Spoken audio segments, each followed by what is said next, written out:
आप देख रहे हैं तेज खबर 24 और वक्त है खबरों का। रीवा जिले के पनवार थाना क्षेत्र स्थित शिवपुर गांव से एक सनसनीखेज मामला सामने आया है। यहां पर रहने वाले आदिवासी परिवार ने बेटे की हत्या करने का आरोप गांव के ही रहने वाले समुदाय विशेष के एक परिवार पर लगाया है। बीते दिनों 30 वर्षीय विद्यावती आदिवासी की लाश संदिग्ध परिस्थितियों में गांव के ही रहने वाले अन्नू अली के घर पर मिली थी। मृतका के परिजनों का कहना है कि विद्यावती अपनी शादी के कुछ वर्ष बाद मायके आ गई और यहीं रहने लगी। कुछ माह पहले ही अन्नू अली उसे बहला फुसला कर अपने साथ ले गया। वापस लौटने के बाद वह अन्नू अली के साथ उसके घर पर ही रहने लगी थी। मृतका विद्यावती आदिवासी के परिजन अब रीवा पुलिस से न्याय की गुहार लगा रहे हैं। उनका कहना है कि उनकी बेटी की हत्या अन्नू अली ने अपने घर वालों के साथ मिलकर की है।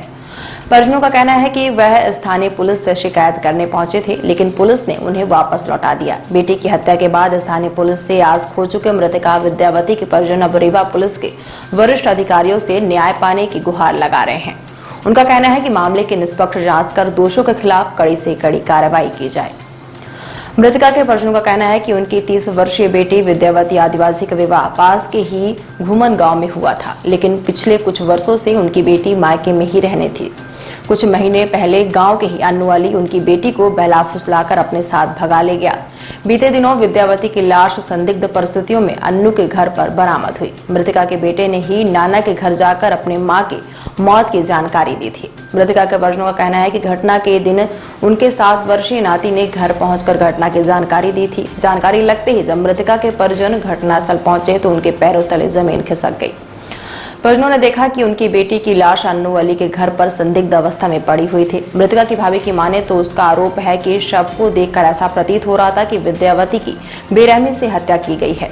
परिजनों ने अन्नू अली और उसके घर वालों पर आरोप लगाया है कि पहले तो जामुन के पेड़ के पास उनकी बेटी के साथ अन्नू अली व उनके परिजनों ने मारपीट की और फिर घसीटते हुए उसे अपने घर ले गए। बाद में उसका गला घोटने का प्रयास किया और फिर करंट लगाकर उसकी बेरहमी से हत्या कर दी। हत्या की आशंका पहुंचे स्थानीय पुलिस थाना मृतका के पिता राम भजन आदिवासी ने बताया कि घटना की जानकारी उनके द्वारा डायल 100 पुलिस को दी गई। मौके पर पहुंची डायल 100 पुलिस ने पंचनामा कार्यवाही करके सभी के दस्तखत लिए और मृतका के शव को पोस्टमार्टम के लिए अस्पताल भेज दिया। बेटी की हत्या की आशंका के लिए परिजन दूसरे दिन जब पनवार थाना पहुंचे तो पुलिस ने आवेदन की एक कॉपी अपने पास रखकर दूसरी कॉपी बिना दस्तखत किए ही उन्हें वापस लौटा दी और पुलिस ने उन्हें डांट कर वहां से भगा दिया। ये हमें 12 बजे दिन जानकारी हुई तो वही के बच्चा आए के बताई नहीं करिए। देखे हैं, बहुत देख चुके हैं। हत्या जो करे रहते अपने से तो कुछ पर्चे मिल जाने की, लेकिन वह करे यार अब ये के करंट से मारी सो के कुटकी दाग के मारी सो। अन्नू कहा था कहा था मुसलमान के हम लोग नाम नहीं जान पाता, लेकिन जो देश में बगड़ा है अन्नू जान। हाँ, दस्तखत न से करवाए न हमसे करवाए, लेकिन ये नहीं कहें कि हम काहे के बाद कराए थे या कराई पोस्टमार्टम की न कराई कुछ नहीं।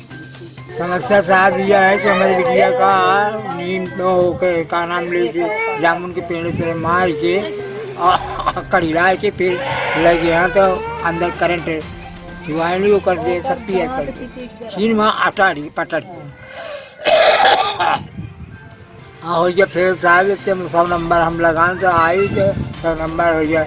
पंचनामा हम नहीं जान रहे साहब में लिखे न पड़े तो हम बहुत दस्तखत कर दी तो हो गया। फिर लगे पोस्टमार्टम से लौटा के ले आए तो हमसे पूछें कि लाश मिट्टी तुम लोगे तो हम कहा हम मिट्टी कहाँ करा हुआ इतने साल आके अपन यह करे जा रहे हम अब हम बाल न पाल हमको हम रिपोर्ट कराएंगे हम बिहान में साहब तो हमको कुछ नहीं दिन आवेदन दहन एक प्रति आवेदन दहन तो एक प्रति हमें हमका लौटा दी मैं दस्तखत नहीं करी कहीं वो आ जाएगी का नाम ले थी पोस्टमार्टम की रिपोर्ट सब त्योहार मिली उली तो हम कहन की साहब हम जब रिपोर्ट कही थी एकत्र न कर दी पोस्टमार्टम की बात है वो तो हमको मिलवे न करी वो तो अपने का मिली तो फिर साहब वो जो है हमको कुछ नहीं दिन भगा दी।